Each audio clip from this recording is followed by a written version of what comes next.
Well,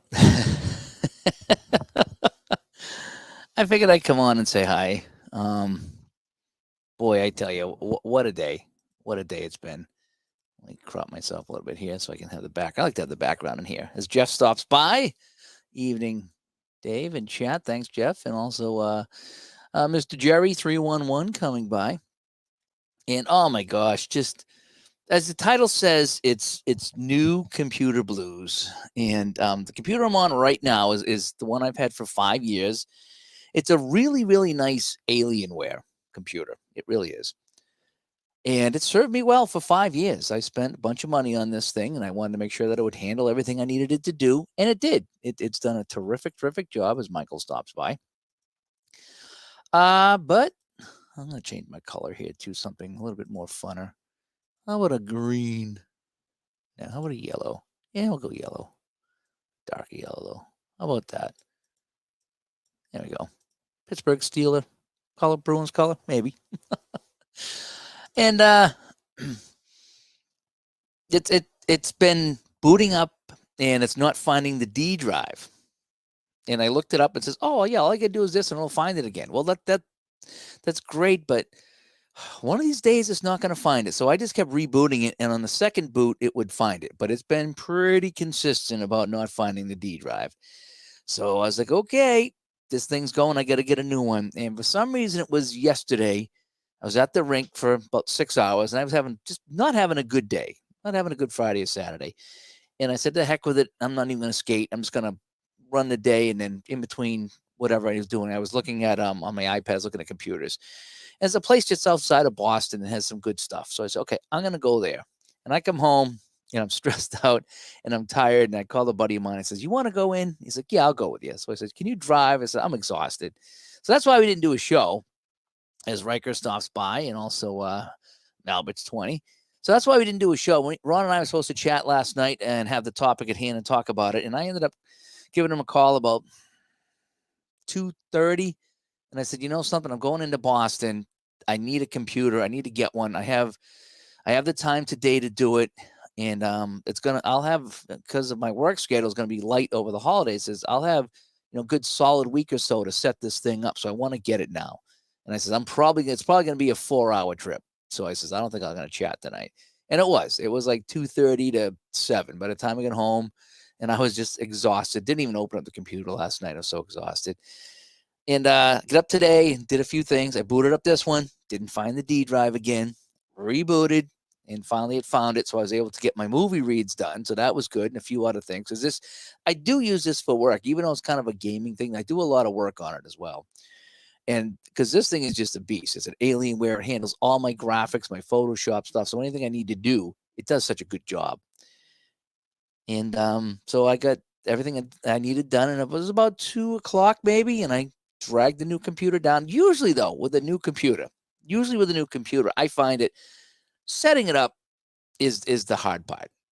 That's the part that drives me nuts. It's kind of, logging in, doing all the updates, and just doing this. And says by the time it like gets ready for you to add the programs, it that's the hard part.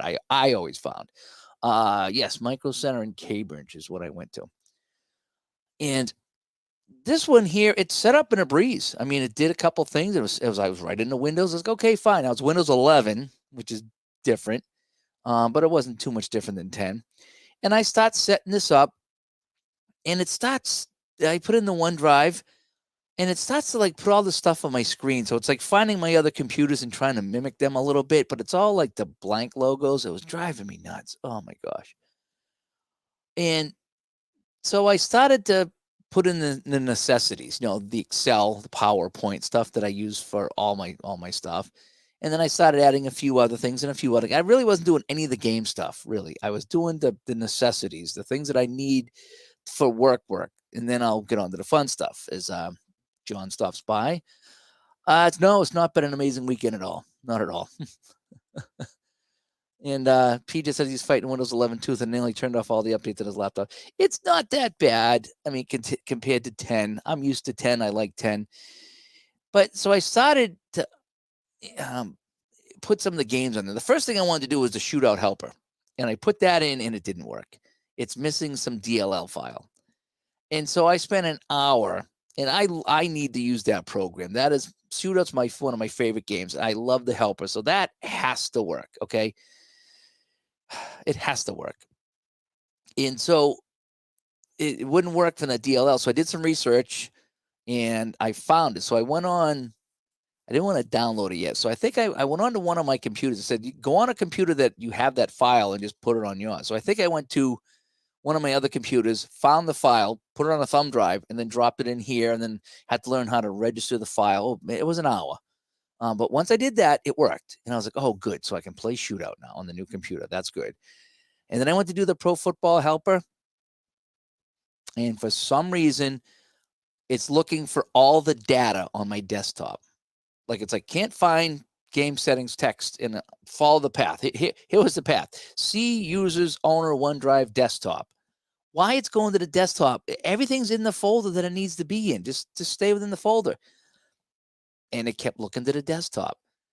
And so I put it in the desktop folder, and it asked for another file. So finally, I just took everything, threw it in the desktop folder, and it works great. Except every single folder is now on my desktop. I have like 30 folders from that game, from the Pro Football Helper. I'm like, I don't want all this on my desktop. But I don't know if I can get rid of it without wrecking the game. So that's how it started. And then I tried to download some games. The Dave Cook games went pretty well, I got to say, even the golf. Now I just have to install 100 seasons, between the basketball, the baseball, and the football, and the hockey, especially the hockey. And it's one at a time. There's no bulk install. It's one at a time. So I guess maybe what I'll do is when I want to play a season, I'll just install it instead of installing everything, because that'll just take me hours and hours and hours. So the Dave Cook stuff went in pretty well. I actually had to go into my my Dave Cook website account and download some things I couldn't find, because I thought I took everything on my old hard drive and put it on an external so I could make the transfer. Most of it I did. So the Dave Cook stuff went in pretty well. Then what did I do? Oh, then I tried PC Replay Baseball, and it kept giving me a virus message every time I downloaded it. So, the basketball was fine. I got the basketball running, but the baseball, nope, it's not letting me do it. So I don't know what's going to happen with that.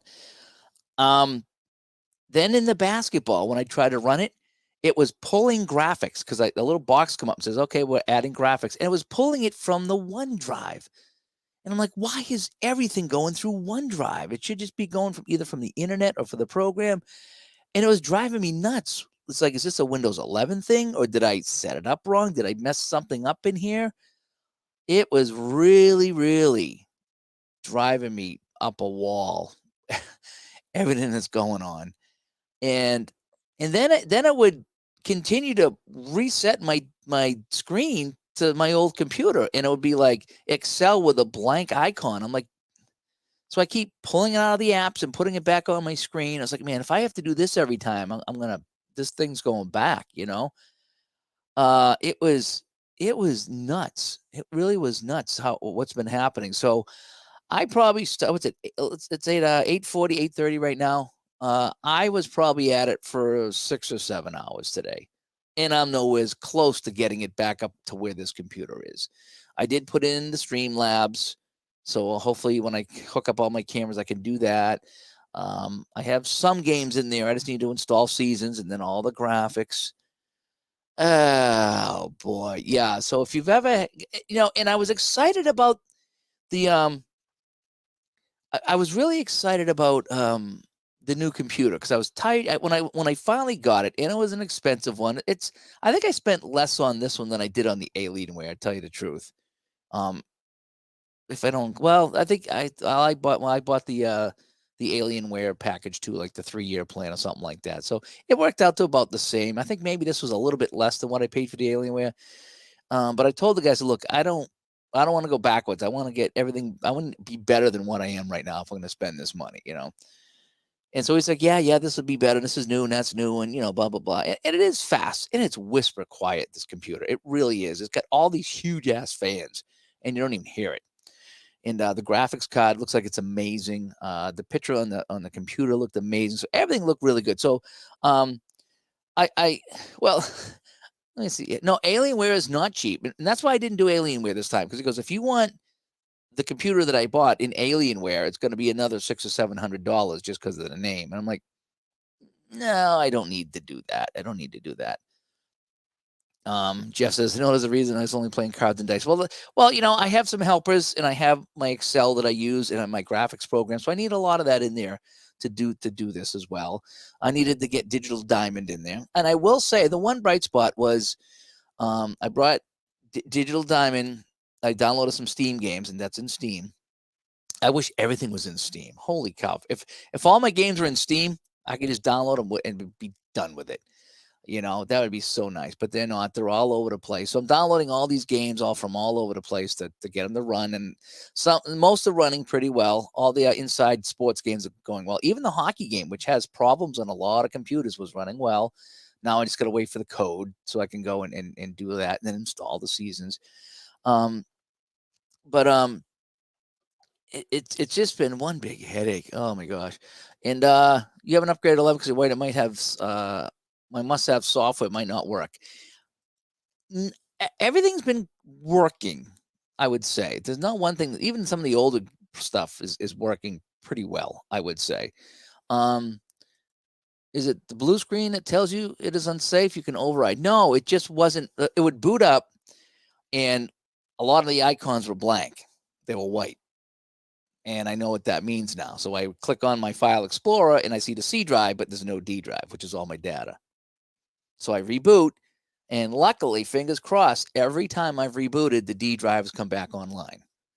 Why it's doing that, I don't know. But I figure, looking at the 4th of July coming up, we have no hockey next weekend. So I got a solid 7 days that I can really spend and invest to get this new computer up and running to the point where this one is, and I can take this one and put it off to the side.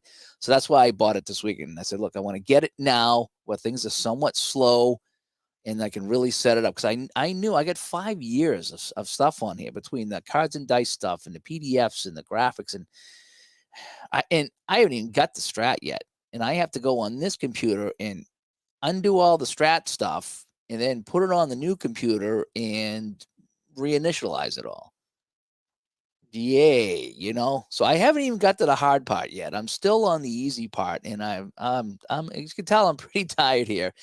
And I know there's ways that you could probably like just take a ghost image and do it. I don't know how to do that. Maybe you can't anymore, because it seems like you need to reinstall everything fresh on a computer when you get a new computer. You can't just drop the folder in, which would be beautiful, but you can't, because it's got to register and go into the registry and do all these crazy things. So it's not the blue screen. It just wasn't finding in the D drive. Luckily, when I reboot, it comes on. In fact, I'm thinking now, I might just leave this on all the time now and not reboot, because I don't know if I reboot again, if it's going to come back or not. And that means I can't do anything. That means I really got to double time it to get this other one up to speed. And I don't know if I want to do that. Then you got to go back in, and the software that I use for the movie reads and for the podcast, I went into the website and it wasn't showing that I bought anything. So I don't know what account I was under or not. So I got to rebuy that, the new version of that. So there's a few things I have to rebuy because I just don't remember all of it. Luckily, there was a lot of websites I went to, and I got my username and password, and I was able to download something, and it's up and running. So a lot of it is up and running, which is what I'm happy about.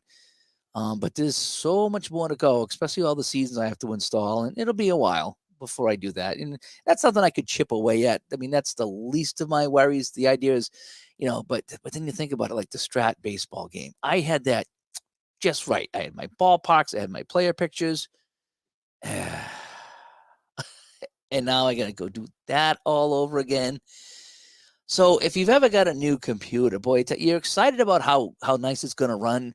And it is. It's very smooth. It opens up everything very quick, and the graphics are awesome. And I'm really looking forward to, like some of my racing games on Steam, like downloading those and playing those at some point. But holy cow, just the amount of things I need to move, it's been frustrating. So that's why there wasn't a show this week. We tried to record this week during the week, and Ron had a tough week.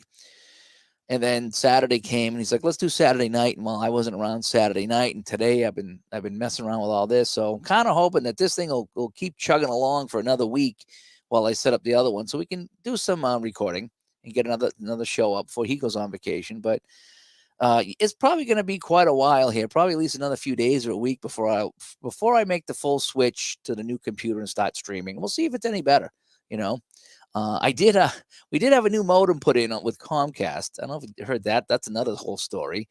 Is as I was on the computer on my iPad. And I was like, wow, YouTube is really slow right now.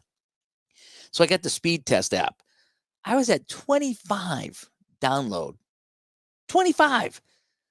And I was like, well, I don't think that's good. I remember doing speed tests and I was up over 200 or 300 coming down. And I was like, well, unless they change the value, maybe 25 is really 100 times more than that now. But nope, it was 25 down and 25 up. And I checked it on my phone. I checked it on even my wired computer was 25 down. And I was like, okay, so with Comcast now, you have to go through the app. You can't even call anybody. The phone don't work anymore. The phone don't work. They don't ring. And so I get on the app and said, you want to reset the route? Okay, we'll reset the router. We reset the router. 15 minutes later, it does its thing, comes back 25, maybe 30. I think I got 32 at one point. Go back into the app, says, did it solve the problem? No. And it says, we're running tests. And oh, yeah, there's a problem. We'll send out a technician. Great. Luckily, the technician was the next day, I think. It was like in the morning. So he shows up. And of course, Thursday night, he showed up Friday morning. Thursday night, I did a test, and I was up to 500. So there was some glitch going on, but at least the computer on their end caught it. So it's not like I'm telling a tale. They caught it. And so the technician shows up, and he's doing his check, and he's like, blah, blah, blah. He goes, yeah, I'm just going to give you a new modem. He goes, your speed looks good, but I'm going to give you a new modem. That should help the Wi-Fi, should help everything. And I said, well, I need to have my LANs. I have both computers connect with it hardwired in. He's like, oh, yeah. So he hooked it up, plugged me all in, and set it up. And the last time I checked, I was up over 900 down. So new modem is helping out there. So the new modem and the new PC, hopefully things will be a lot better as far as the streaming goes and the whole bit. But oh boy, so I got to reinstall everything. In fact, I just emailed Clay Dresslock there from Football Mogul and Baseball Mogul. So I got to say hi. I was like, Clay, what do I got to do with your stuff to get it up and running? So he just sent me a message here while I was talking. So we'll get that up and running. But anyway, let's get back to the chat here. Ignore the virus message. Your operating system does not recognize the program because it's not listed, so it flags it as a virus. Tell the virus software to ignore the program. I thought about that, but it was marking it as a Trojan, like a really, really serious threat. So I was like, well, so I emailed them, see what they're going to say. It's probably fine, and I don't know how I could go ahead and ignore that, because it downloaded it, but it stopped me from even doing anything. So maybe there's a way I can go ahead and ignore that and fire that up and run it. But boy, I hate when I see that, because you just every fiber of your being says it's not worth it, even though it's from the company. It's good. Like the Inside Sports Games, a lot of their seasons had that. I would go to download it. It's like, oh, problem, can't do it. Or if you go to run it, it's like, no, virus. I'm like, oh, I had to fight so much with some of those seasons. Yeah, and like New Jersey Tabletop Sports says, you get excited. I did last night. I got excited when I was driving home. My friend's like, "Are you happy?" It's like, I kind of am. I got the monkey off my back. I got the computer. Now I can take it home, and I got time to work with it, because I'm gonna have some days off from work, so I don't have to worry about working and getting this up to speed. So I can really put in hours and hours and hours, which I did today. But then you start running into issues where it's just not going smooth, and it's not. I don't think there's anything wrong. It's just not going smooth. Like I PC Replay Basketball. I fire it up. I'm testing it out, and it's like downloading this from OneDrive. Why are you downloading anything from OneDrive? Like what's with the OneDrive thing? Ron says turn it off. It's like, well, I don't really want to turn it off because I don't know what that's going to do. I mean, it's not hurting anything, but it's just I've never seen that before. I've never seen my gaming programs go through OneDrive to download anything. It's been really weird, and it wants to go through the desktop too. I'm like, why are you on the desktop, man? Come off the D drive. Everything's going on the D drive. Do that, Um, and SDG says he wants to upgrade his computer with what we, what we do in the community because he runs Action PC and a bunch of games. So what should the specs be? I would suggest any gaming computer is going to work for all the games that we play.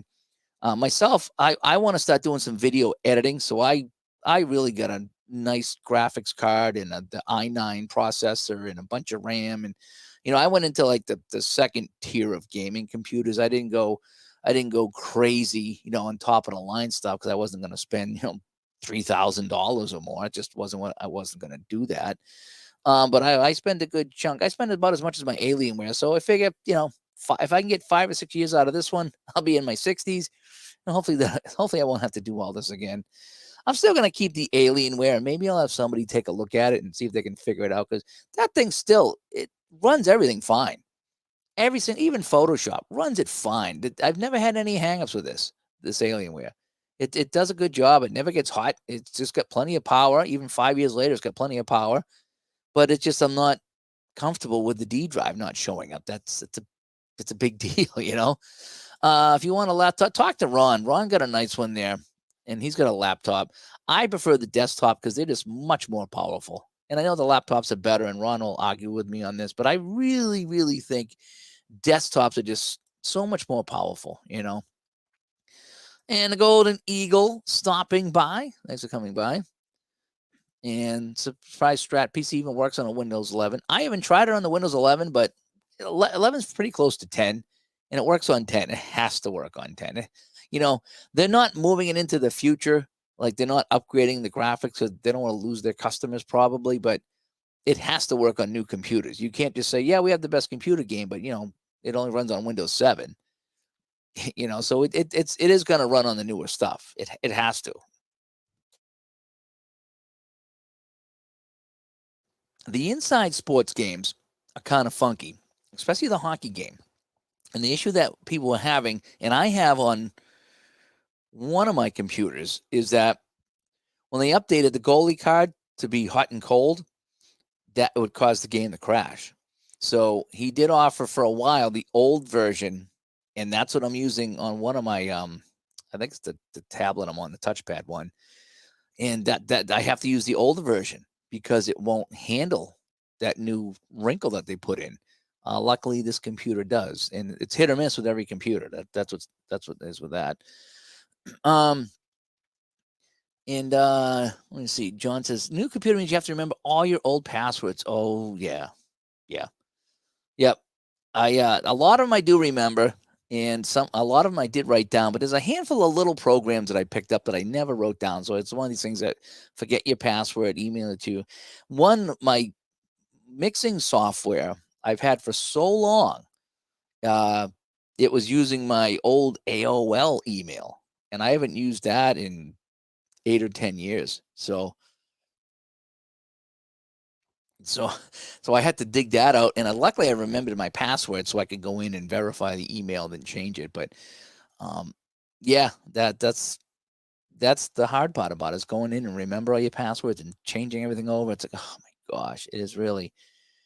Oh yeah, the speed is blinding. Yeah, this computer that I got, I mean, this Alienware is fast, but this new one here, yeah, everything's a little faster. Like when I open up the graphics program, it's like boom, it's open. It really does a nice job. It just doesn't hang up at all. So I have faster memory. I might have more memory. Everything's just so much newer and faster on this thing. I should be excited about it. I should be. But I just know I got such a long way to go to get it up to speed. I figure once I get it up to speed and it's working pretty well, and I can, do all the basic things on there, then I can chip away at the games, and get them up and running and then try to do some streaming from it. And who knows, I'll probably be amazed at how fast it actually does work, once I swap everything over. But it just still, I don't know. I don't know. There should be an option that says proceed anyways. That file. I think I clicked on it and I went into some area and it says, hey, this is a Trojan virus. You don't want to put this on the computer. I'm like, oh, let me just wait. Let me ask. I downloaded it twice and it did the same thing twice. So I emailed them, see what they say. It's probably fine, but again, it's brand new, and I just I don't want any issues with it. 900, yeah, best you've had is 750 with a fiber. Yeah. Now, that's the thing about the Comcast I have. It can be unbelievable at times. And other times, it's so weird. Because I was getting, like I say, 2 to 300, no problem with this modem. I was like, I don't need a new modem. I'm happy with what I got. But then I got 25, and I was like, no, I'm not happy now. So I got the new modem. It's a lot thinner. There's no buttons on it. The other one had buttons and lights. This one's nothing. It's like if they say, hey, is the light on? I don't know. I can't find any lights. The other one, at least it was flashing, when it would say the phone was on or the internet was on or out. At least you had some kind of a warning. Now is nothing. And at least I have a good friendship with the people who own most of these game companies. So hopefully they'll be able to help me. Yeah, a lot of people should know a little bit about me in the show. So, there's a little bit of credibility there to say, hey, look, I got a new PC. And, but everybody should have that same kind of relationship. He's like, hey, I bought a new PC. Here's the registration. Can you send me a code so I can play your game? Most of the things like that. ASG Golfer, here's like that. Second and 10. The Dave Cook games, the Action PC Sports games, they just send you a file. So I had the file downloaded and I just put it on a drive and dropped it in and fired it up again. So I kind of just was doing that. Some of it I did download from his site, but some of it I started to download. It's like, yeah, no more downloads on this one. So good thing I had saved the file. Obviously I brought in a lot of PDF stuff. I really want to get the helpers going, and I did get the shootout going, but the pro football one, I might uninstall that because I don't like all that stuff on my desktop. I still don't know why when it installed it did that. It was really weird. Maybe if I reinstalled it again, it would go to a different drive, but there's no way to change it. It's really weird that one thing really hung me up. It really did. Bernard says for the past 30 years, he's never had a computer that lasted more than 5 years. Well, both of my computers here, my work one, which I really just use for work, and I don't tax that at all. That's just kind of very easy stuff. Like Excel's probably the worst thing I do on that, or maybe a photo program that I do my photos in, but I don't bust that at all. So hopefully I'll get a few more years out of that because that's my work one. That's the important one. This is my fun one. I mean, even though I do work here, the other one is way more important. And that's 5 years old too. And that's been going along okay. But yeah, I expected the Alienware to get a little bit further along, but here we are. And Richard says, way more bang for your buck with a laptop. If you don't need mobility, get a desktop. Yeah. I mean, the desktop. Yeah. I think, yeah, if you're going to spend, a couple $1,000, let's say, you'll probably get a more powerful desktop than you will a laptop. And I know they're getting closer now, and Ron loves his, and he has no issues at all. I just, like I say, I used to build computers back in the day. I don't anymore. I don't touch them now. It's like cars. I used to work on cars a little bit back in the 80s. Now it's like I don't even know where to look. But it was always just, laptop looked like, oh, great, I'll have everything right here. And it's like, no, if you want the power, you want a desktop. You just get more. It just feels like it's more. And it just runs everything a little smoother than a laptop. Well, the laptops are better, but no matter what laptop I've had, and I have had a lot of laptops, and they never were as good as a desktop. They really weren't. They're great and portable. I used to take it on the road to Vegas, to Florida, to wherever we went. We took the laptop with us, and then it got through doing our stuff. But the desktop, it just seems like it's got more. It just does everything better. I don't know what it just feels like. It does everything better. It really does. Yeah, but I still have, like I say, all the Strat stuff to put in. I think I downloaded the Pro Strategy Football, and now I have some room to put the graphics, so I need to go back and revisit that. Let me see. What else am I looking here on my computer? I got Ball Roller to work, so I was pretty happy with that. Haven't tried the Pocket Pennant run yet. That's something I need to do. I downloaded Out of the Park Baseball and Digital Diamond I got going on Steam. Some of my Steam games I downloaded. I'm getting pretty close. Although one thing I am missing is I took a whole bunch of PS2 games and I burned them and I put them on here and I'm able to play them right from the computer and they're all upgraded and they look great. So if I want to do that project, then I got to go back and redo all that again. It's like I don't know if I want to do that. But it's getting there. It's getting there. If I could get all the games to run, get all my gaming games into run, put all the codes in, then I could just take my time installing the seasons as I could kick back some night here and while I'm watching YouTube and install it. It only takes a couple seconds, but sometimes you got to go into the folder, open it up, install, go back to the folder, open up, install. It's like, oh my gosh, it's really nuts. The other thing I'm missing is I have some attached to my music program. I have like all the drum machines and stuff, and I bought about $100 or so worth of drum machines and different sounding drums. So because I was going to make music at one point, and I was going to create my own song for the Digital to Dice intro. I got to figure out like where all that stuff is, how to go and get that back. That's just going to be a nightmare as well. And then I got a few other things that are in that audio program that I got to figure out how to put back in to make everything sound nice. So it's a big deal. It really is. I'm looking at all the icons on my desktop right now, and I'm like, I don't think I'm going to put that on. I don't think I'm going to put that on. Just I do have I do got to get a good video editing program. I had one and it kind of sucked. So now that I think I have this thing here, I think I'm going to go and try to do some editing. I think that's what I'm going to try to do. And like I said, a lot of it's going to be my music stuff, but I do like once in a while, I do like to edit a video and put up something nice. I do like to do that once in a while, but it takes a long time. So sometimes like Steve Towers says, just go live and do it and you're done with it. That is, what size C drive to get? I got a 2 terabyte C drive, and for $50 they put in a second terabyte, 2 terabytes. So I have 4 T's, and I'm pretty happy with that. Because I looked, let's see, can I move all those folders into one folder in the desk? I don't know if that'll mess it up or not. That's the thing. If it's going to look to the desktop or if it's going to look for another folder, I'm not sure. I guess I could try it, but I do have the 4 terabytes. And when I looked on this computer that I'm on right now, I have a 250 gigabyte C drive that's almost full, and I had 4 terabytes on my external, and I only used 1.5. So I'm using about 2 terabytes total with all that I have, and so I have 4 now, so I should be very, very safe. And then joining me here, just to kind of join the chat, my buddy Ray from the Around the Layout podcast, and he's got his new little studio. That thing looks so good. It really does look so good. This is version 1 too. We're going to be making some changes, but this is the beta test of this new studio look. No, it looks nice. It's the nice little dark brick there goes with kind of the gray formatting, and the you get that whole. I love like black, white, and gray. I mean, colors are great too, but I like I say, my kitchen counters are black. Mm-hmm. It's a very calming color.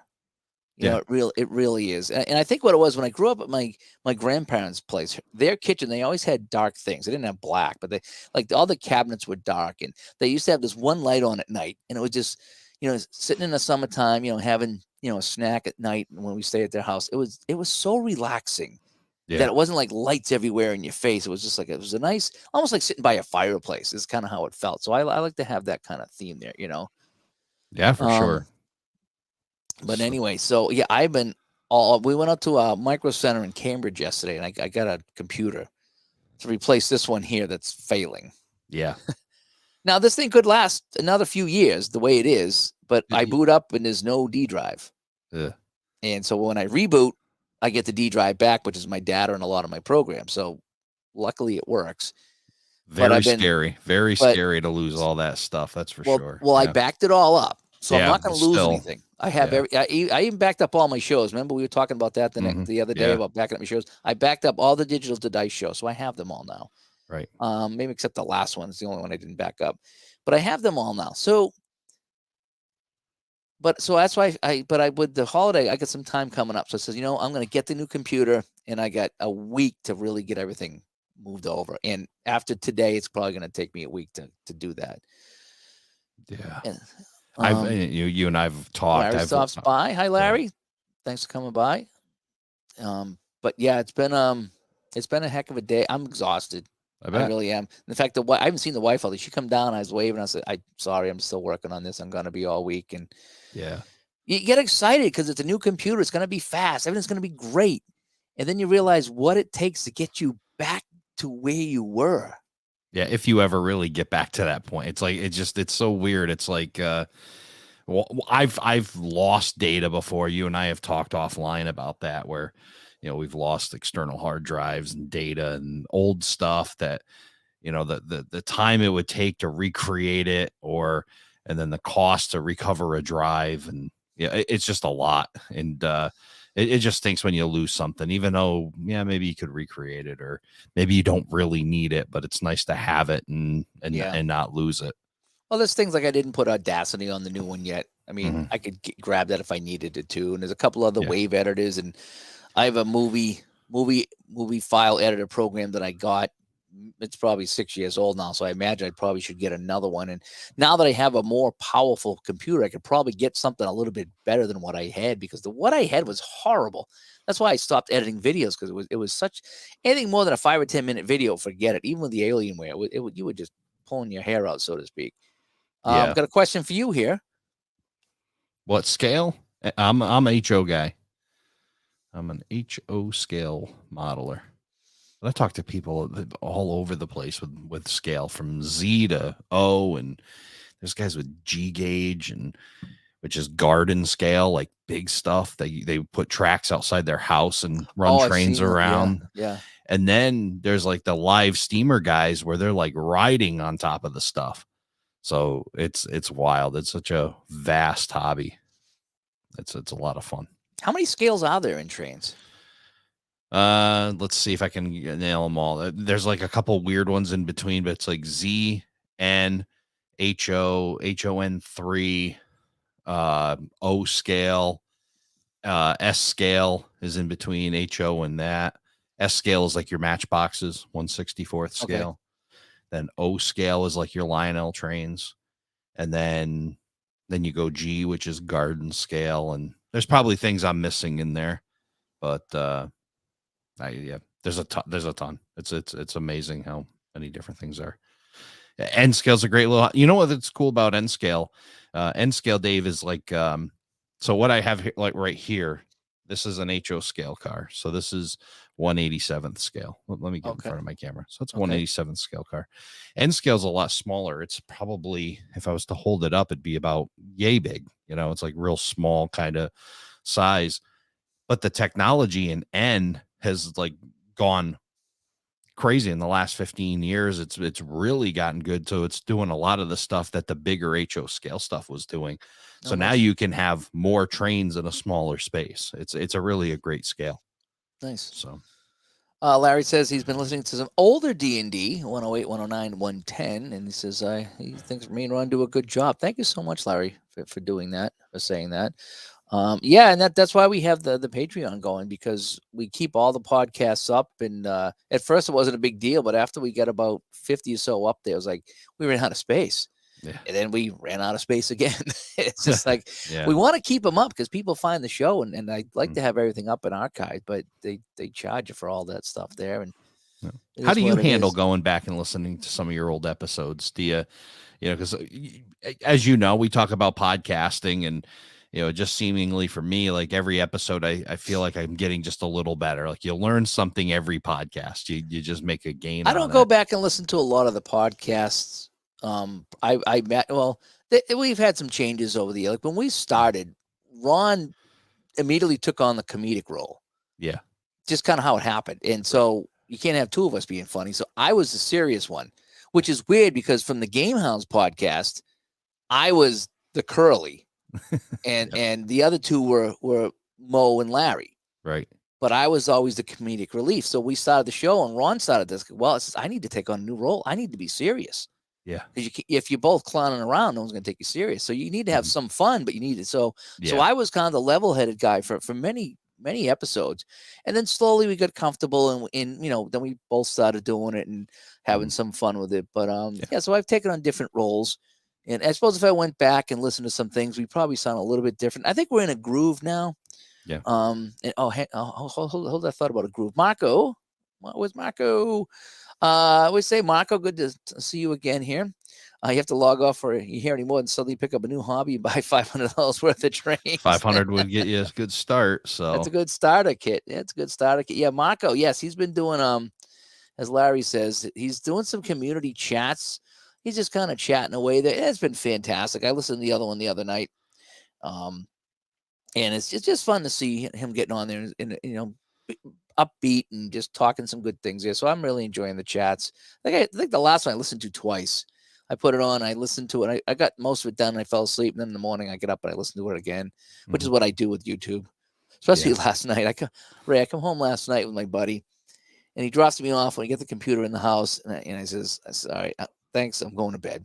And I took a shower. I think I talked to Ron for a minute and it was like 7 o'clock, 7:30.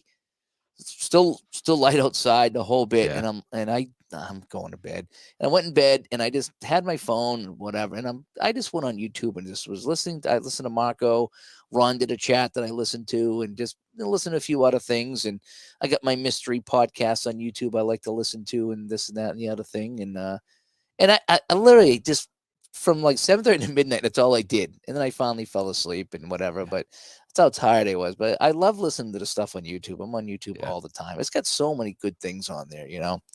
It really does. I've listened to some crazy things too. I love the alien stuff and time travel stuff. And one of my new favorite ones is something called the Y Files, WHY, the Y Files. Mm-hmm.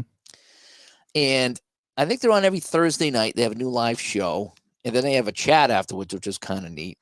And boy, the effort they put into these videos are pretty good. And they talk about different things. Like sometimes they talk about the trip to the moon that is a government secret, and they talk about this whole trip to the moon and what happened. And then at the end, they tell you if it was real or not. They're like, now, did this really happen, or is this just a story? But the way they do it, with the amount of research they put in, and they do leave it up to you. They're not trying to snowball you, and it's not like an Art Bell type of show or whatever, but they talk about different things. And so the guy talks in a chair, and next to him, he's got a fake fish in a goldfish bowl, and he's called Hecklefish. Oh, geez. Yeah. And he is like the filthy mouth comedian on the show, and he just adds so much to the show. And he's just, he's like, so it's like, today we're going to talk about the alien craft that landed in Virginia. And the fish is like, did you say Virginia or vagina? Let's not go there. Let's not go there. It's like, I'm just saying, my third wife used to say, I know you've been married 3 times. I know you've been married 3 times. He's kind of like the Cartman of the show. It really is. It really is funny. And Marco says the Y Files are fantastic. I found them a few months ago too. They are so good. And, Hecklefish it just provides a comedy relief to it, you know what I mean? Yeah. And they play off each other so well. So the guy will be talking about it. So when they talk to the guy, and the fish goes, "Is it aliens?" It's aliens. I knew it was aliens. They play off each other so well. And then he lets him go. Sometimes he goes off on some dirty little tangent. They don't swear or anything. He goes off on a dirty tangent. He's just like, "Are you done? Are you done?" They play, but they talk about some good things about about the supposedly in Nevada there was a battle with aliens that were living under the ground, and they don't know if it's a true story or if somebody made it up, but it was the army went in and there was these aliens living on the ground, and they started to get unruly, and they said, "We want to come out," and like, "You can't come out yet. The world's not ready for you," whatever it was. And so they ended up having a battle into the caves, and there's a whole story about that. But hey, I like listening to different things on the YouTube there. Those conspiracy theories get a little dangerous, because I'll tell you, you start watching somebody that comes up with like a conspiracy theory or the alien theory or, all that kind of stuff. They'll convince you. One thing they can do, you'll talk to somebody that's like a flat earther, and then by the time they're done, they're like, "I got to stop talking to you because you're starting to make sense. Like, I know that the world isn't flat, but boy, you're making a lot of sense." Like, I actually did. I did watch some videos on the flat earth just to see what it was all about. Yeah. And like I say, you watch a couple of them, you're like, I really don't know if I can refute your points. I really don't. Yeah. But then they go off and they really stretch some things, and you're like, yeah, I don't know, but Okay, now you've lost me. Yeah, it's yeah, like, you have, but yeah, okay, thank I'm you. I'm the same way. Like when it comes to like Yeah. aliens or whatever it is, it's like, boy, Yeah. you make some points here that I really can't refute. You know what I Yeah. mean? And Yeah. I know you're wrong, but Yep. how you presented this argument, it's like Mhm. I'm not going to buy the T-shirt. Nope, nope. But okay, yeah. It's kind of like the comic The Insult. It's kind of like that. Check it out. Yeah. Like Marco posted it. It's called the Y Files, and they just talk about all kinds of things different, kind of like an Art Bell show, but it's more serious. Yeah. And they tell you about what happened, and like the guy that disappeared. Mhm. Here's a guy that was arrested and he was put in a jail cell, no doors, and they went in, Yep. he was gone. Yep. And they talk about it, what happened in the whole bit, and they do a backstory on the guy, and then then at the end they come out and they say, well, here's whatever.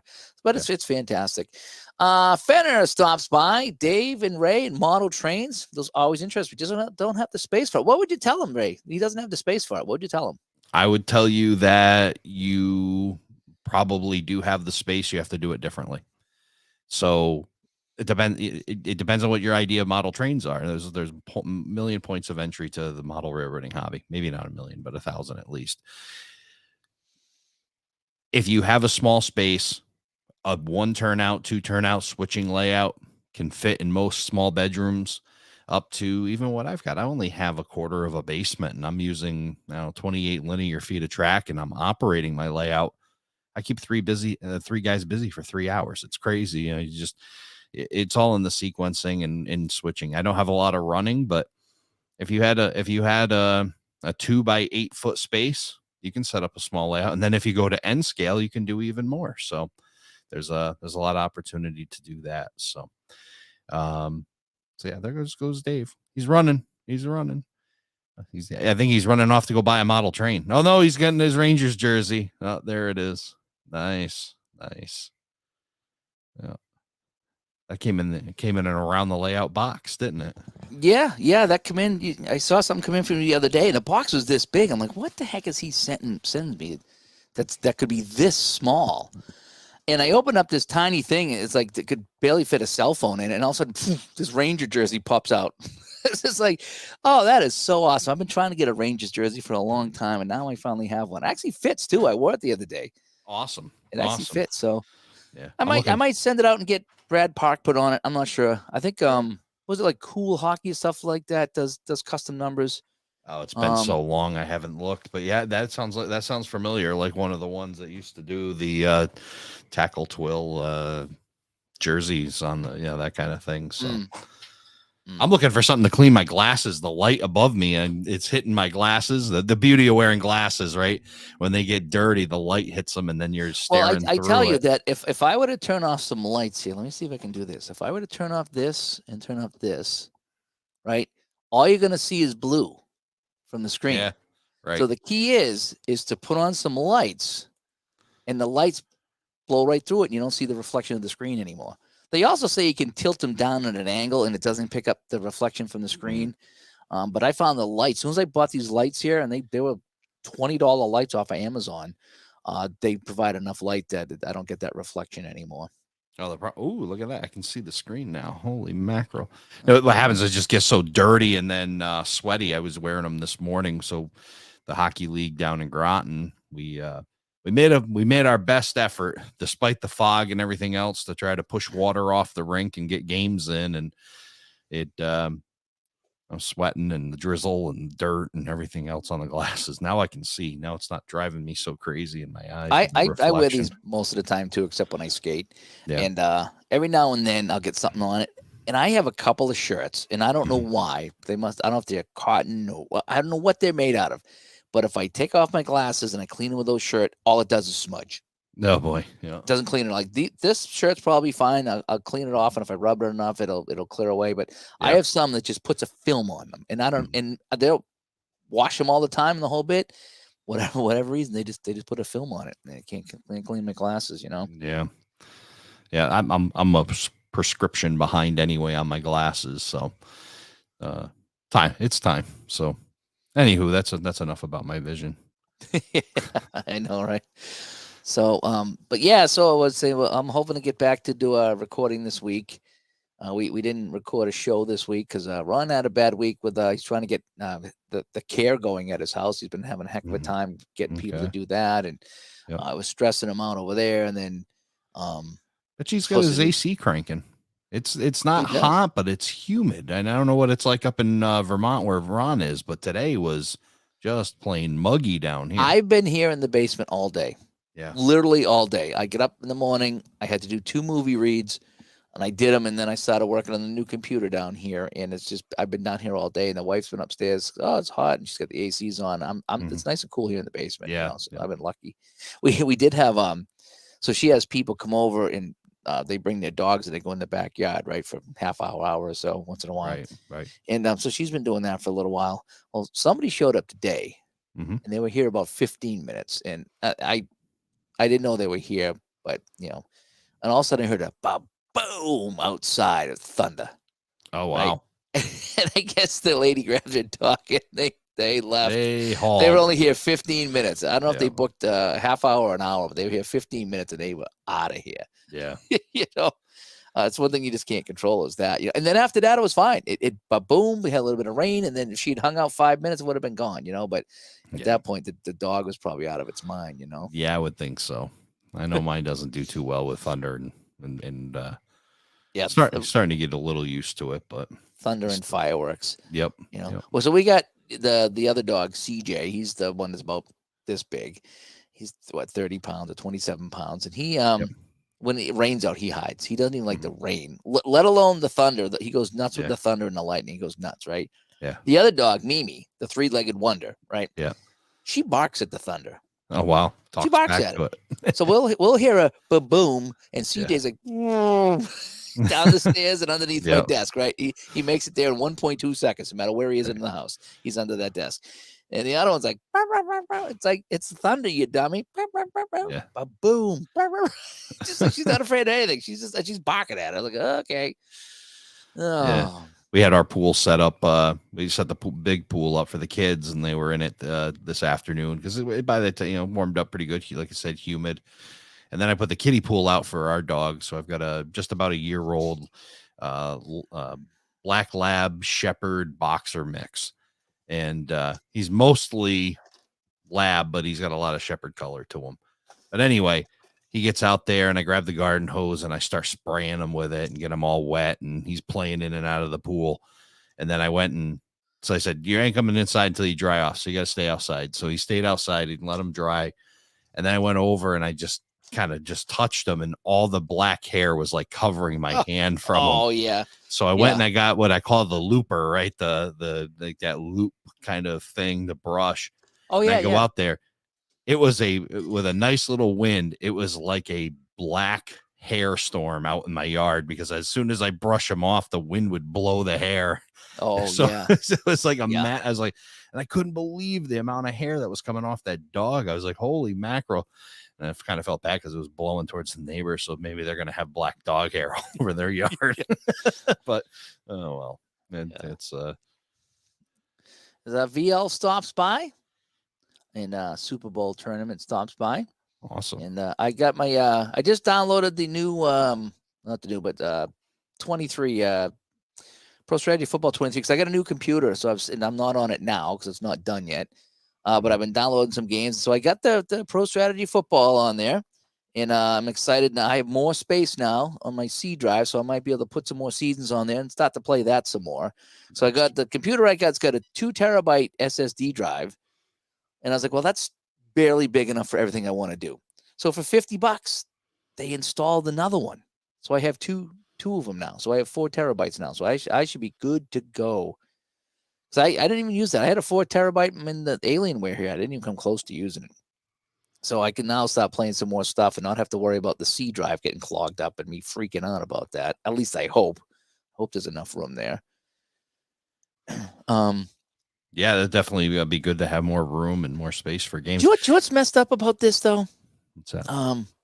I can't find it here. I have a Steam controller. It's basically a a joystick. It's Steam's Mhm. Steam's Xbox controller. Yeah.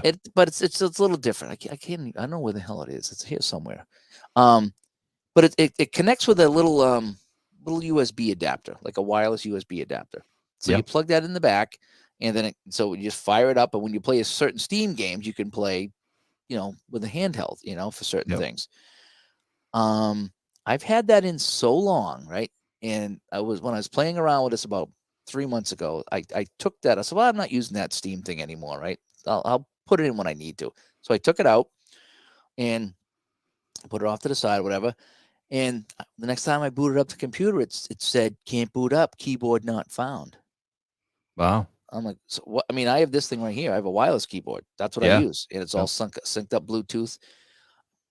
Wouldn't boot up 3 or 4 times. Like, so I'm freaking out. I was like, why won't this boot up? Why is there no keyboard? What's going on that I did differently? So I found an old keyboard, wired one, plugged it in the back, booted it up, and it was fine. Yep. Right. Unplugged the keyboard, rebooted, wouldn't boot up again. It's like, okay, what's going on? Why all of a sudden now is it requiring a wired keyboard? Right. Yeah. And then I said, well, what did I do different? Well, Mm. I took that little Steam USB for the controller. I took that out. Yeah. So I put it back exactly in the slot that I had it on, right? Boot it up. It's fine again. Huh. So Some reason recognize that as it's the default. some reason it's recognizing that USB as a keyboard. Wow. That's That weird. is nuts. So I have to leave it in there. So at some point I'll eventually take that out and put it in the new one so I can use it on the new one. But isn't that weird that it won't boot up? It says it can't boot up because there's no keyboard. I used to consider myself pretty technologically savvy, I don't know, 15, 20 years ago. It has long surpassed me now. It's like, I can do some basic stuff. Set studio up like this and do those kinds of things, but it's just long surpassed. Like even the troubleshoot stuff anymore. I'm so lost. It's not the way it used to be. Well, again, the YouTube University does help, Oh, sure does. Yeah. In fact, with this Alienware here, it was taking, I'd say, 2 minutes to boot up. And when I first bought it, I timed it at 27 seconds. Mm-hmm. And I was like, wow, look how fast this boots up. And even the guy that I bought it from was like, wow, that's nuts. I was like, yeah, 27 seconds. Yeah. And now it was 2 minutes. And so I went on to YouTube and I was like, slow startup. And there were several videos and I watched them all and they all were saying the same thing. So that's when you know it's all right. When enough people are doing the same thing, like if you find one guy's, oh yeah, just go in here and delete this file and rename this. It's like, I don't know. But when you see 3 or 4 people saying the same thing, then I feel a little bit more confident. Right. So I went in, followed them to a T, just going into whatever it was and changes a 0 to a 1 or did whatever I had to do, backed out. And now it's back to booting up probably about 40 seconds. Not as fast as it was originally, but it's come down from 2 minutes to, like I say, 30 or 40 seconds. 2 minutes is a long time to watch a computer boot up, let me tell you. Yeah, if you can find the right video, like you said, and trustworthy sources and videos that don't start with, here's how you fix your computer. But first, a little history. In the beginning, the earth was a molten mass. It's like, I know, all right, well, we don't need that much backstory to it. Just tell us how to fix our computer. New technology is great and terrible all at the same time. Exactly right. You get used to something and you're happy with it. And then you get something new and it just does things differently. And you got to relearn it and deal with it. And eventually, you get there. But in the beginning stages, it just sucks. Like some things just aren't compatible, or you got to mess around with something. Like today, the Shootout Helper, the Shootout Hockey Helper. Okay, it's my favorite hockey game, pretty much. Mm-hmm. And they have a helper so you can play the game on the computer, and it shows you the cards, and it rolls the dice, and it keeps a score, and it gives you a box score. Beautiful, right? Yeah. And worked on my last computer like a charm. This computer missing a DLL file. What does that mean? So you look it up. Well, here's what you got to do. Download this file and then put it in here. And then you got to go into the command and you got to go to the folder. Then you got to register the file. And I'm like, what? What? Really? Yeah. And then well, I'm not going to download a DLL file from a place I don't know. You know, that's for sure. Seems like a trap. Yeah. Yeah. So, Microsoft used to have these available, but this one they didn't. Mm-hmm. But someone had he's like, here's 5 methods how you can do it. And method number 2 was go to a computer that has this file on it and then put it on a thumb drive and drop it on this one. So that's what I did. One of my computers had that file.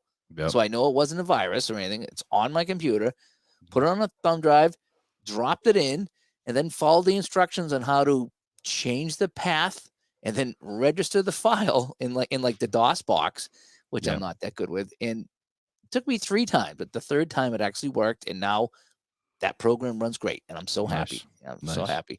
But yeah, like Larry says, it's great and it's terrible all at the same time. But I finally got that running there. Now the Pro Football Helper, no, that's still trying to run off my desktop, and it put all the folders on my desktop. So maybe I installed it wrong. Maybe I shouldn't have installed it. I thought I installed it pretty right, but somehow, some way I didn't, and it's been a headache ever since. Speaking of football, you brought up a point during, I don't remember what conversation you were having. Maybe you were doing a live, or maybe you were doing a game live. I don't remember, but you brought up something I started to poke around on the internet for a little while and tried to find out. You were talking about goalposts on the goal line in the NFL era. Yes. Right? I did a little short video on that on YouTube, and I've asked around about before 74, the goal lines, the goalposts were on the goal lines, and sometimes it was the post on the goal line, and other times it was curved back a few yards.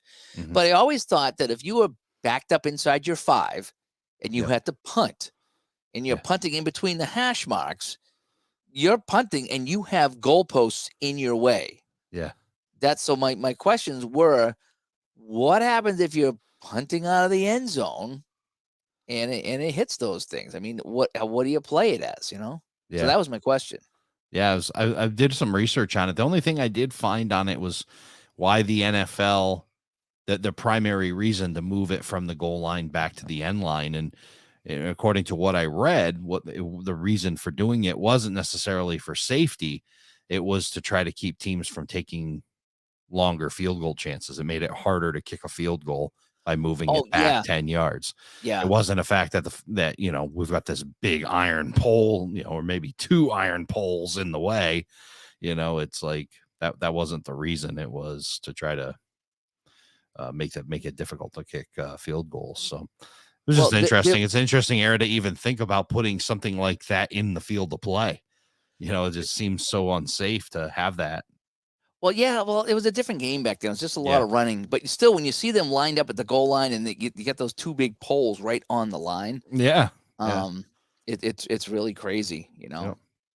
I did hear a few different things. Well, first of all, getting back to the field goal thing, if you missed a field goal, it benefited the field goal kicking team. So they would try ridiculously long field goals, because I think it would put the ball at the 20, I think, or something like that. So if you tried a 70-yard field goal, and you missed, then they would get it at the 20.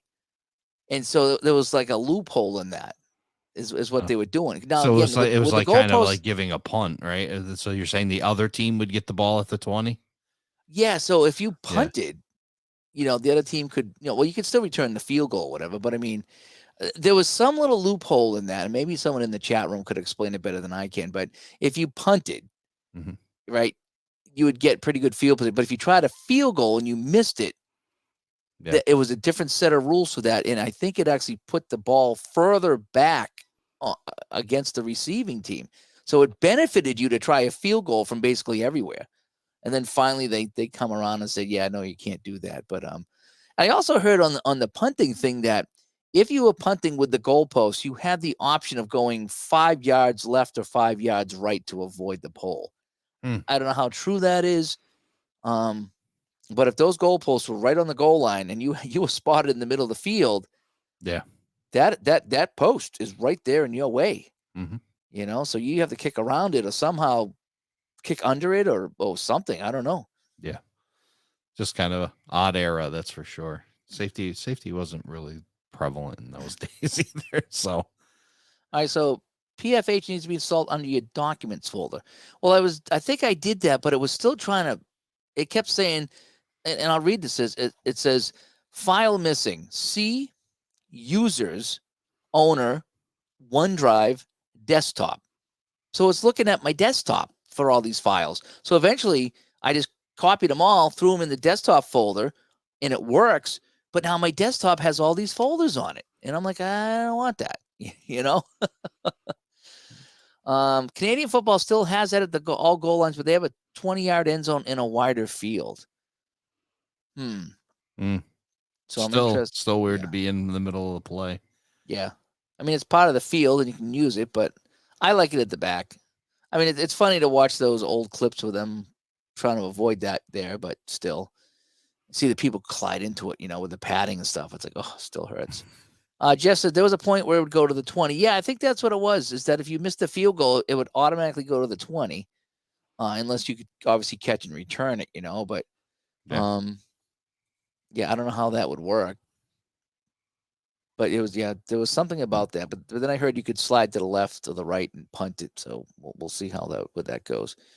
But I was watching some more stuff here where Ray and myself both have the Rodecaster Pro. It's a mixer that we use that does record and add sounds and the whole bit.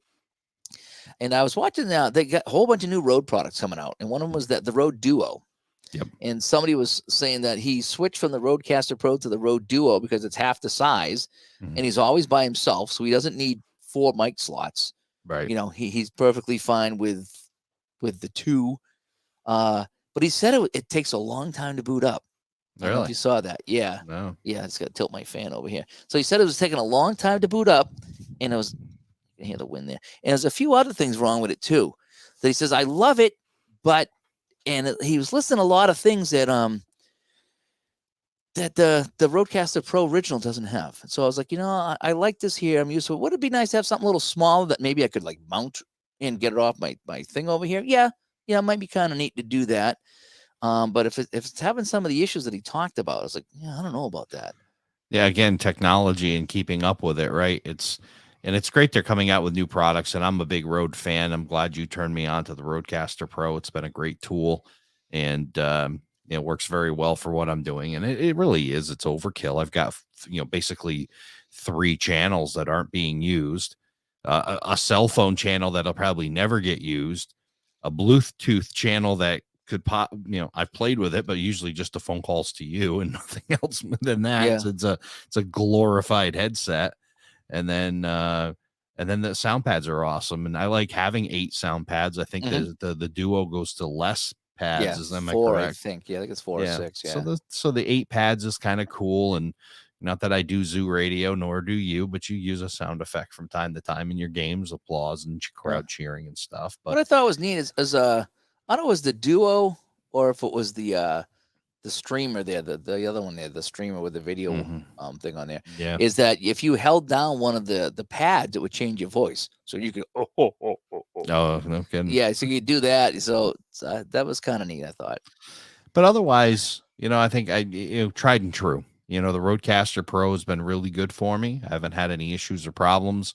And you see people going through with the Rodecaster Pro 2 and other things, same thing. They'll have glitches or problems or concerns, and this has been tried. A couple updates have made it pretty solid, and it works for me. So yeah, I'm in no hurry to change. But I thought it was interesting that because I thought about you when I saw that. Guys like, it's nice and small in the whole bit, but here's some things that I don't like. Oh yeah. Larry asked me if I ever tried Appa Football. No. I've watched it play it. I watched Tebow play it. I watched Tebow try to teach ID Jester, and we saw how that went. One of the more epic rants on YouTube was from ID on Appa Football, and he's not wrong. He's not wrong. What ID was talking about, he was not wrong. Myself, couple things prevent me from playing Appa Football, just like they prevent me from playing Strat Football. It's all the players. There's, when you play hockey, you got 10 guys out on the ice and 2 goalies. Yeah. Basketball is the same as 12. Baseball, you get the 9 fielders and a batter. Football, there's a potential for 11 players. And then when you figure out, the 4-3 defense, the 3-4, the nickel, those are in and out. And so you got so many players. Then you get the backups. So I tried to play Strat Football on the tabletop, and it was just overwhelming. And so I played that on the PC, and I prefer it on the PC. The Apple football, more of a solo game. I do like that, but again, you're still guessing. It's like, okay, I'm gonna double team this guy, or I'm gonna blitz, or I'm gonna play it safe. And that's where football games, cards and dice kind of don't work for me. That you really need to go head to head, because it's hard to play against yourself. You don't want to sit there and just say, okay, well, I'm going to blitz. Well, if you're going to blitz it, I'm going to do, because you know what's going to happen. Now, I suppose this chart you can roll off of the whole bit. But the Apple football and the Strat football, they're really for head to head. The other thing about the Apple football is they card everybody. You don't need linemen that never touch the ball. So you need your quarterbacks, your running backs, and your receivers. And you obviously will include tight ends with that. So you need those 5 skill positions for sure. You don't need the center, the 2 guards, and the 2 ends. You don't need the 5 linemen. Yeah, you think you maybe do like a card for offensive line, defensive Well, line, they and then said they tried that. We had John. Together. We had John on from Apple, and we asked him that. He said that they tried that one year. They put the lineman on a card instead of individual cards. It was like a, whatever it was, and people didn't like it. They wanted everyone carded just for the sake of having them carded. Well, so if you got 5 offensive linemen and backups, so maybe you got 8 or 9 or 10 of them, and then you do the same on the defense. Yep. That's 30 or 40 cards times how many ever teams. I don't know how many teams are on the NFL. 30 teams. So pitch, you're gonna have maybe 20 cards on each team, give or take. Yeah. That you're never ever gonna need. So you're gonna print 20 cards, and so it's 600 cards you're gonna get in the mail that got to be printed and shipped that you're paying for that you'll never ever use. Yeah. Or rarely use. All you need is their rating, and I guess that gives you a defensive number. But you don't need the APA card with all the 11 to 66 roll. I mean, how often you roll off of those cards? And so they said they tried it and people didn't like it, so they didn't do it. And I'm like, man, I don't know. If I can get the non-skilled players, and I don't mean it in a derogatory way, but I get you. They're not going to touch the ball like the other 5 guys are. Yeah. You just have your linemen, and you're on a card, and it's like, okay, so if you got John Hanna and Garen Veras and whoever else for the Patriots on the line, here's their ratings. I'll never roll 11 to 66 for them, and if I do, just give me a generic roll for that lineman. Yeah. Line strength versus defensive whatever. and I think that's how it is. You look at the strength of the offensive line, strength of the defensive line. And that's somehow how Apple football plays. I never played it, but I guess that's kind of how it goes. That'll determine what chart you look on, depending on the strength of the offense, or the strength of the defense, whichever. But if they had those like that, so if that would save me from buying, printing, and shipping, several hundred cards, that would bring the cost down tremendously, and I wouldn't have to worry about spreading out 22 cards on the table, which is my first thing, because I don't have the space for that. I wouldn't have to pay for it, and I think it'd be a much more streamlined game. Coming from a guy who doesn't know the difference between a 3-4 offense or defense and a 3-4 and a nickel or a dime, I just hear them. Either. Yeah, I'm the guy that plays Madden and lets the coach pick every play anyway. So usually it's a blitz. And here's the other thing. So that, like Frenchie says, and I love his little profile picture. Is that Clark Griswold? You think? It looks like Clark Griswold with a blue helmet on. Yeah. But Frenchie says it's $140 in that neighborhood for a football set, because of all the cards you get. You get a boom. You get a ton of these things, because I think you might get 50 cards a team, something like that. I forget what it is. I think Frenchie LaBouffe played on a line with JJ Frankie JJ, by the way. JJ Frankie JJ. But he's the pride of Quebec. So getting back to I have not played Apple football. One of the reasons is just generically, I don't like cards and dice football games when I'm playing by myself.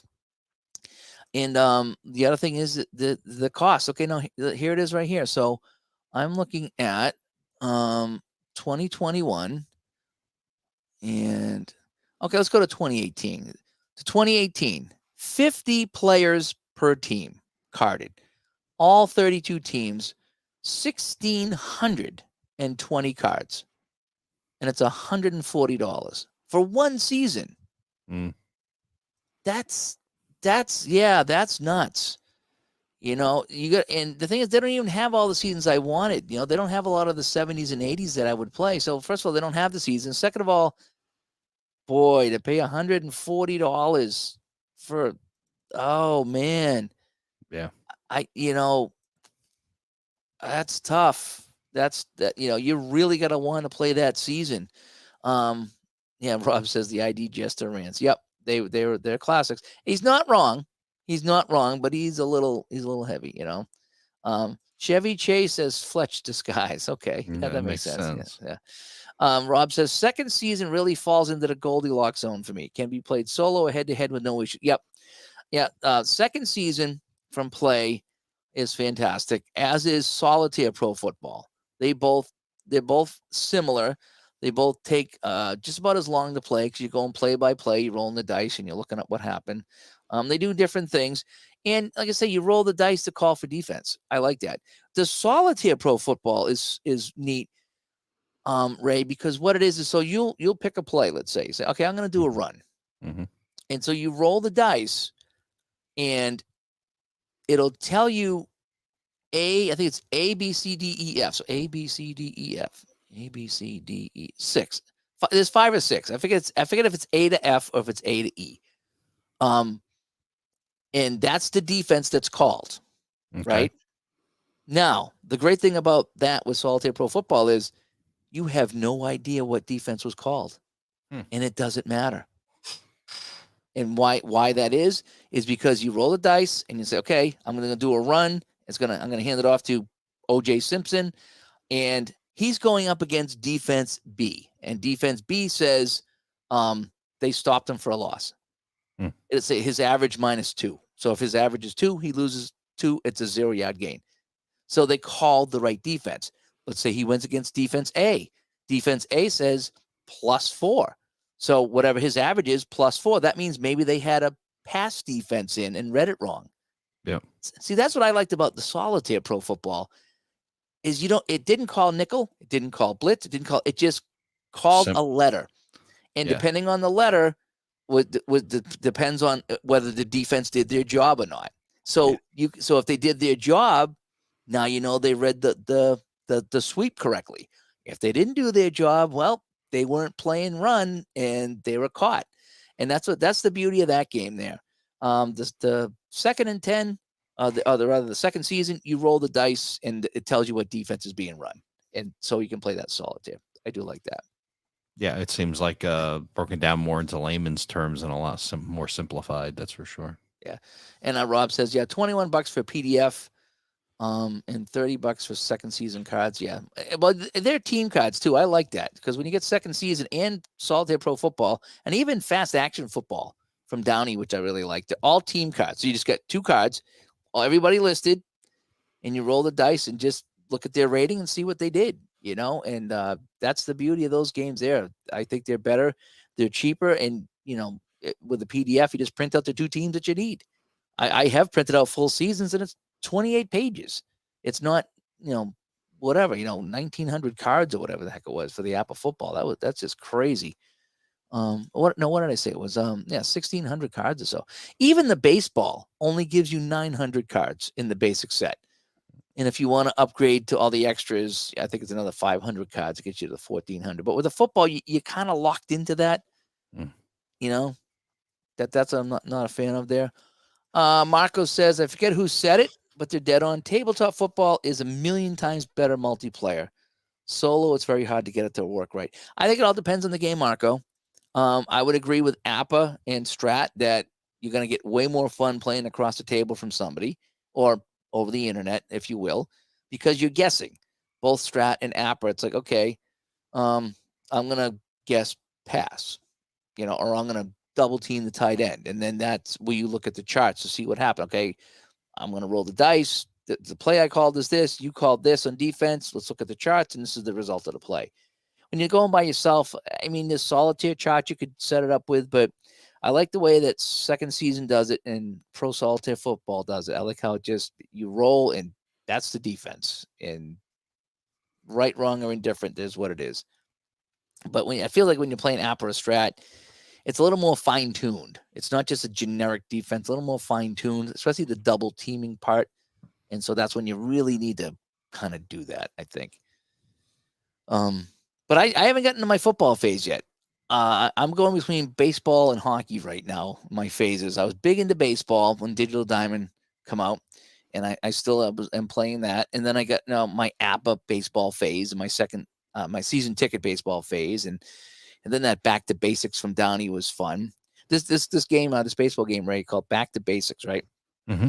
I think it's like a $20 game, and I think they send you the quote the fast action cards that you flip over, but it comes with every season of baseball up to 2014, I think, all included in the game. And all you do is go to the website and download the file, and you can print out any team. It has all their ratings on it, and it's all included. It's beautiful. It really is. Cool. So you want to play? Okay, I want to play 1980 World Series. I'm going to play the Phillies and the Royals, right? So go to the 1980 folder, print out the Phillies, print out the Royals, and you can play that game. It's amazing. It really is. You want to play 1960? It's like a 1960. It's great. Some of the games that we play come with everything, and you save a ton of money. In other games, you got to buy the individual seasons. Usually, though, when the individual season ones, there's a little bit more detail involved in it. Usually. Yeah. But the APBA football and the Strat football, yeah, I haven't played those. The Strat football I play on the computer once in a while. I get so frustrated. Let me tell you, when I play these football games on a computer, even the action PC, Strat, anything like that, I get so, even the pro strategy, the pro strategy football, I get the ball. It's like, okay, run to the left. No gain. Okay. Quick pass over the middle. Incomplete. 3rd and 10. All right. Short button hook. Caught for 5 yards. Now I got to punt. Then I punt, and I'm on defense. Yeah. I can't stop anybody on defense. They just march down the field and they score when I play the computer. And it's 7-0. It's just, just click. I have a hard time. I'm a very competitive guy. And when I play the football games, I don't know what I'm doing. I don't know defense. I don't know what a cover 2 is. Right. I have no idea.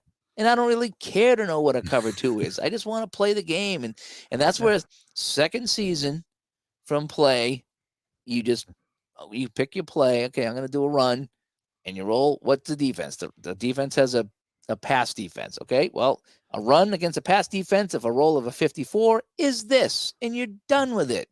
It's perfect, Same with the pro strategy. I especially love how they have a letter for defense. You have no idea what it is.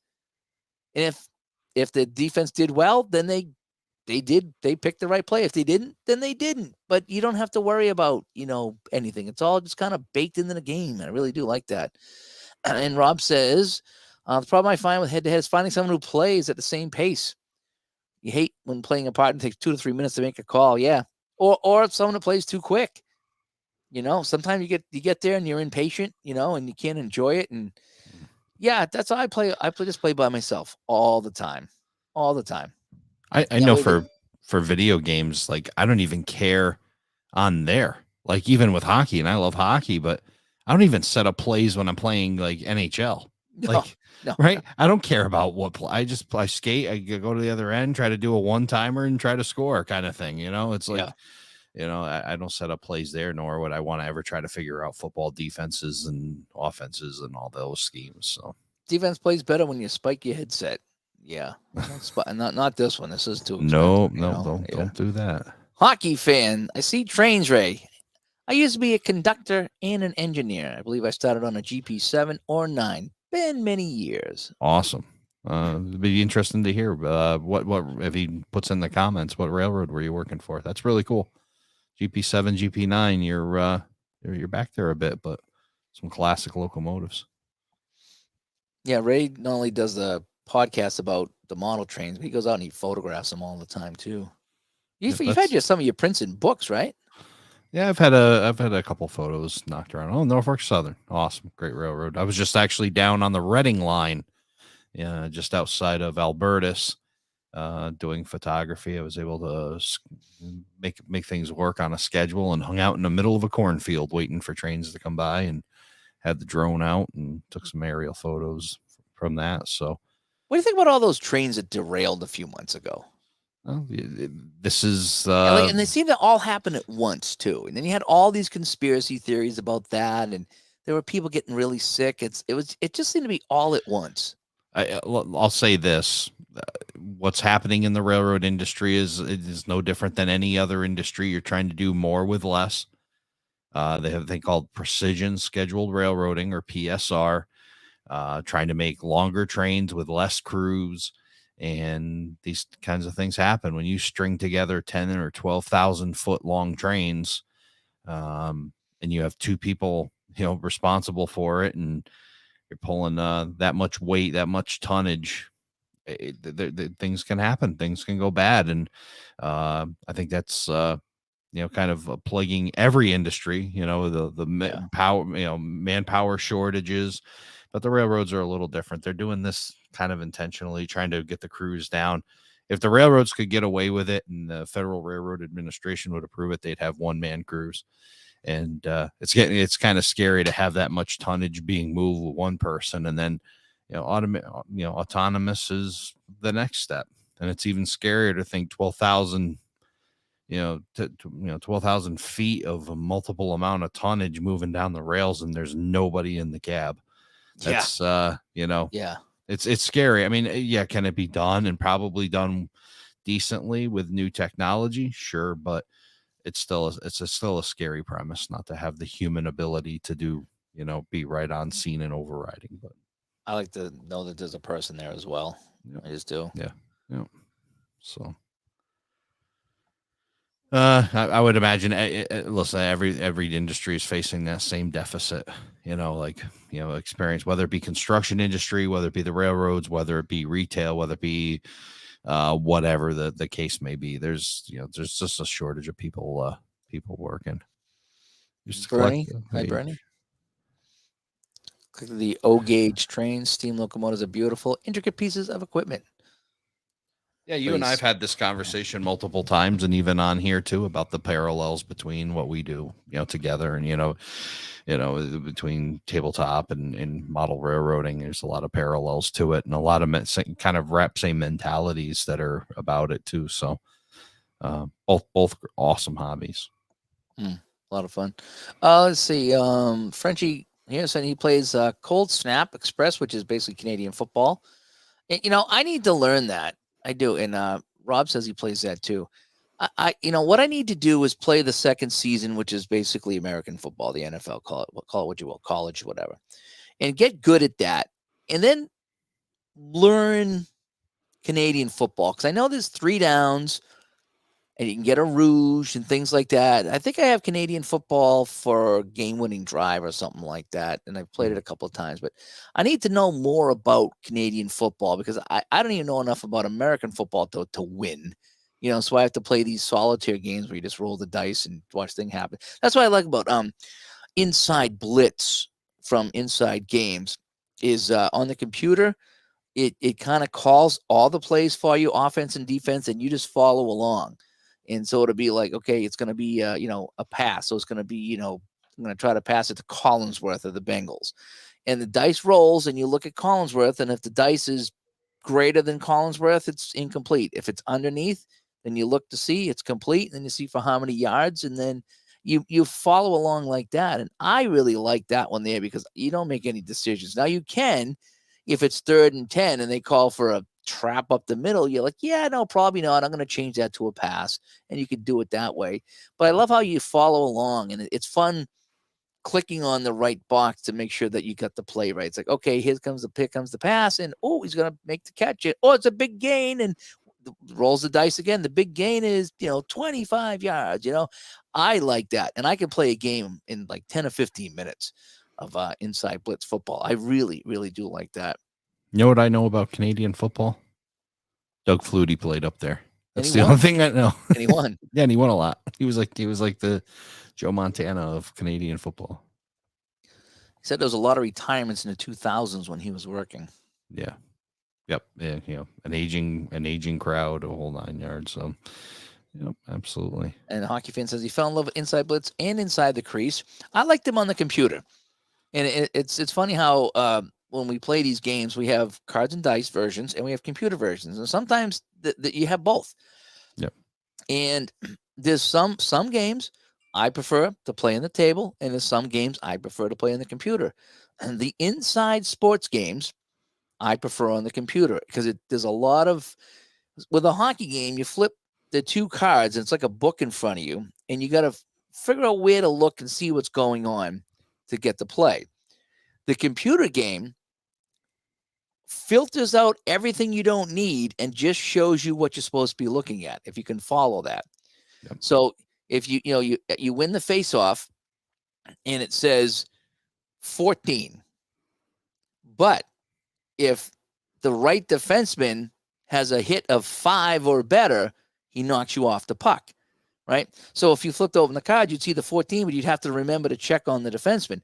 The computer game says 14 and right under it, here's the defenseman check. So you look right at the defenseman and it's all highlighted. Is he a 5 or better? Then you click hit. He takes the puck away. If not, then the guy continues on. And that's why I like about the computer games about them is they really kind of help you out and they filter out all the things on the card that you don't need to see, which can confuse you. So Yep. I prefer the PC game for both Inside Blitz and Inside the Crease. There's other games I play that I would rather roll on the table. I just prefer to. And that's the great thing is you don't have to pick one or the other. You can like them both or like one or like the other. And if you do, great. If not, that's great too. And a big win against the Blue Bombers on Thursday. Okay. So we missed that. Yep. Brian's stopping by here. Hope things got better, Dave. He had a whole N-scale train and village as a teenager. Now I play cards and dice. Must be a personality type. I think there, like you said, there's a lot of parallels in between. That's for sure, between the model railroading and tabletop stuff. So very similar. Yeah. Yep. Was Bernie over here? I played most of the cards and dice games, and my favorite's the Fast Action and Second Season. Some good ones there. CFL has some really good rules. NFL already adopted from the CFL and could benefit from others. Yep. Warren Moon played in the CFL. Yep, I remember that. Now I know 2 things about Canadian football. Yep. That you ever see?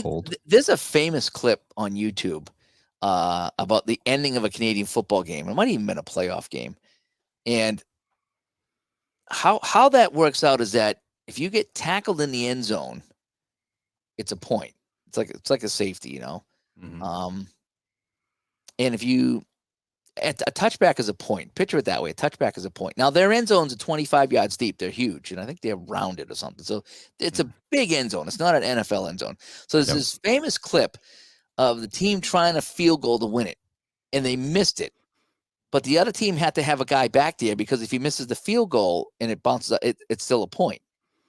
So the guy catches the field goal, tries to run it out of the end zone to avoid getting he couldn't do it. So he drops it and kicks it, right?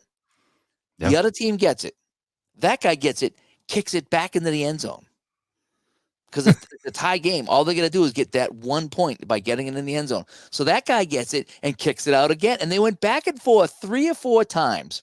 And finally, the one guy in the end zone caught it, and they blocked the kick in the end zone, and there was a mad scramble. But it was nuts. Huh. That's wild. It was really fun to watch at the end of the game how that kind of played. Now, I don't know if any of these games can play that scenario out because that's just a crazy, the bands on the field type of play, Mm-hmm. Yeah, it looks like Rob Scott knows a little bit about it there, calling it the punt back. So I'll have to look that one up on YouTube and see if I can find it. Oh yeah, okay. Yeah, the punt back. Yeah, yep. Epic ending. Yep. Awesome. I'll have to definitely check that out. Hey, Dave, I got to wrap up here and jump off. I've got some family stuff going on. I'll have to message you that a bit later. But for now, I appreciate you having me on, and it was great to chat with everybody. And hope to see you all again very soon. Yeah, we're gonna wrap up here too. I'm pretty mentally exhausted from trying to set up that new computer. It's a nice computer. It's gonna be unbelievable once I get it going, but and I'm the type of person that just has to hammer it away till it's done. I just can't take a rest because I don't like anything being left half undone. But eventually I gave up today and I said, I'm going to come on and chat and say hi and tell people why we haven't had a podcast and why I haven't been streaming for a few days. But anyway, but yeah, we're going to be done wrapping up soon. But Ray, thanks for coming on. All right. We'll see you guys soon. Take care. And let's go back to the chat room here. Bernie says, right about the Inside Sports Game. Yeah, they're fun. I mean, they have their own little quirks. I'll put that back up there. The Inside Sports Game. They do have their quirks. And some people like them and some people don't. I don't particularly like playing them cards and dice. I tried the hockey game cards and dice, and it didn't go that well for me. It was okay. I like how the computer handles everything. It kind of lights up what you're looking at. I can really do good play-by-play with that. I practice my play-by-play with that, where it's, this guy gets the puck. Is he going to get hit? Yes, he is. He's run off the puck. Now it's a loose puck. It goes into the corner. It tells you the two guys fighting for the puck. You can visualize everything. Cards and dice version of that, I'm too busy figuring it out, and it takes me out of the element of the quickness of the game. Just me. The Inside Blitz football game, I do like that on the computer as well. There's no way I'd ever try that because you got to figure out the plays. You got to flip the cards and see what the plays are going to be. I would never get that. So I'm going to let the computer handle that as well. I just wish they would update their software in their games because they're so tiny.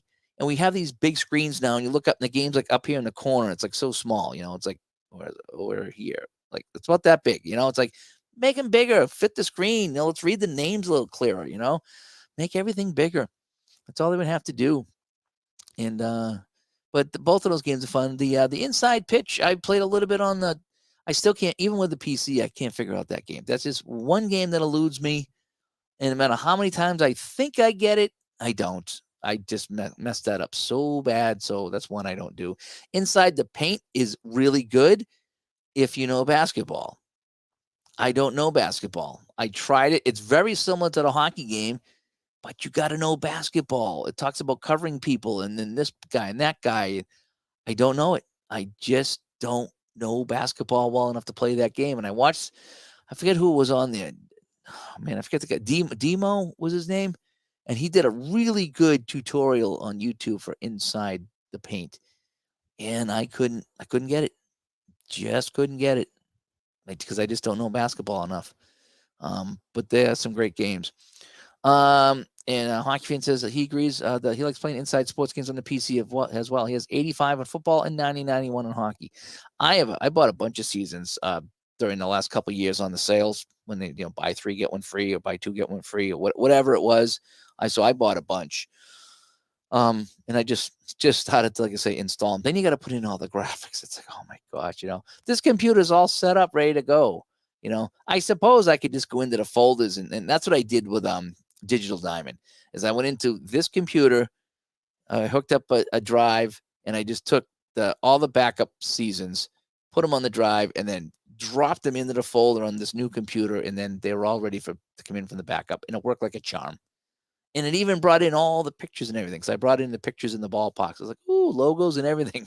I was pretty happy. It's pretty happy the way that worked out. That's the first good thing that really kind of happened as far as bringing everything over. But hopefully I can do that with some of these other games that just drop the season in and then play. The one thing that is the deal breaker with the Inside Sports games for a lot of people is there's no simulating of games at all. Is you got to play every single game. And if you want to, that's fine. And that can be fun. But it'd be great if you could. That would be my go-to game on the computer. On the computer, Inside the Crease would be my go-to game if it would simulate other games. And I could either play my favorite teams or a game of the week or whatever it was, pick a matchup. That's kind of what I used to do with Strat in Action PC Hockey. Is pick a game and play it and let the computer do the rest. If Inside the Crease would do that, by far my favorite game. But they don't, so it gets the one-off treatment. It's kind of what it does. Let's see. Over here, is this about blues, about games on the computer, or purchasing a new computer? I got a new computer, Jamie, because this one here that I'm working on is starting to fail and has been for a little while. it could probably go on for another few months, or it could die tomorrow. That's the thing, is I don't know. It's just not finding the D drive on the first boot. I got to do a second boot, and then it finds it. And I don't know why it's doing that, but it is. And one day, if it doesn't find the D drive, then I'm done, because a lot of my data and programs are on the D drive. And so it's not finding it. So I said, well, let me get a computer now, because I'll have some time off, a few days or maybe even a week off here this week with a holiday, to really kind of get everything up to speed on the new computer. So if this one dies, at least I have the time now to get a new one going. Whereas if in September and October, I won't have any time to set up a new computer. I'm just out straight with work. At least that's how it's been.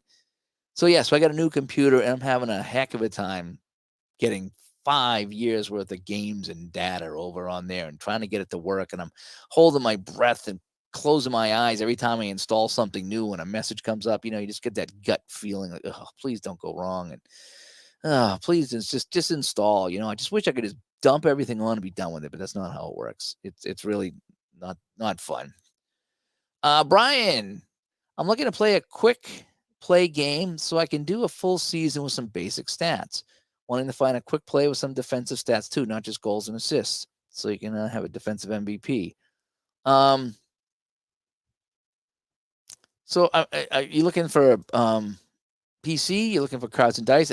Can I assume hockey? Is that what we're talking about here? A quick play game. You can do a full season with some basic stats. Let me know on that. And it was it's 20 yards deep now in the end zone. Okay, that's what I thought it was. SGJ Jamie, I like the XFL rule. At least it was in the first second, where a punt was a live ball to going 20 yards or so, made punts more exciting.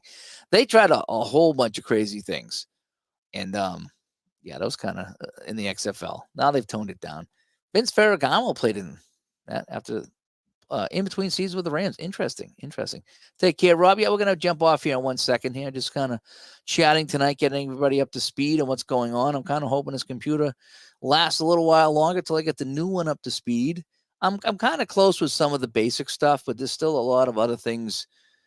I need to get codes for games and codes for programs, and then switch over the cameras and the audio, and oh my gosh, it's just I'm hoping maybe by the end of this week, I'm hoping if I'll chip away at it, and get some things going, get it up to speed, keep running tests. And then, once I get everything off of this computer onto the new one, maybe by the end of the week, I could say, okay, here comes the big switch, switch them around. Manziel did wash out in the CFL, man. He was so good, and he kind of blew it away. I don't know. Replays, cards, and dice are easy to read, but they don't have football. Yeah.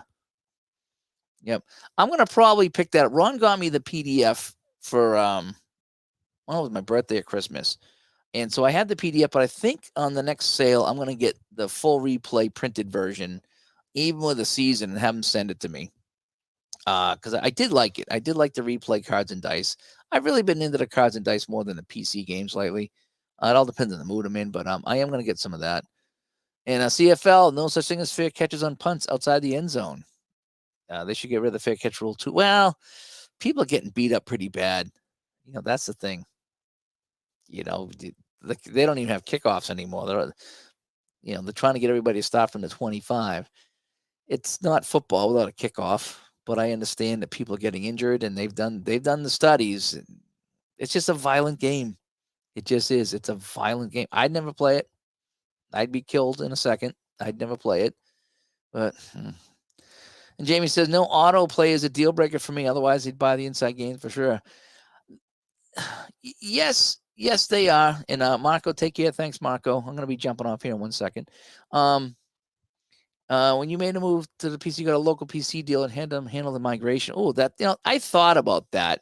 I really did, but I didn't really have anybody local I knew well enough to do this. And I don't know how much they could have done. That's the thing, because a lot of these games you need to install and have all the registry stuff done, and then put in the codes for them, and especially the strat stuff. So I don't know how much they could have done for me.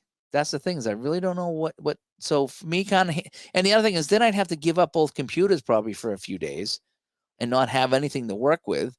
So this way here, it's kind of the best of both worlds, the worst of both worlds. Is that way there I can still have this one here as long as it's running, and I'll use it until it doesn't run anymore. And so I'll still can stream some stuff and do the chats and do the podcast and then all that stuff there. And then once the other one is ready to go, I just hopefully kind of do the little icky shuffle here and try to swap them over. So so I can take my time doing that, and I'm in no big hurry, and make sure everything kind of goes well without being down. The things I don't want any downtime. So that's kind of why I bought this now. I took the time, last night and today and probably the rest of the week doing it. And the only thing that'll speed that up is if this computer dies, if I can't get that D drive back, now I'm forced into using the new computer. So at least now it's pretty close. Except the only thing that's going to screw me up now is the strat.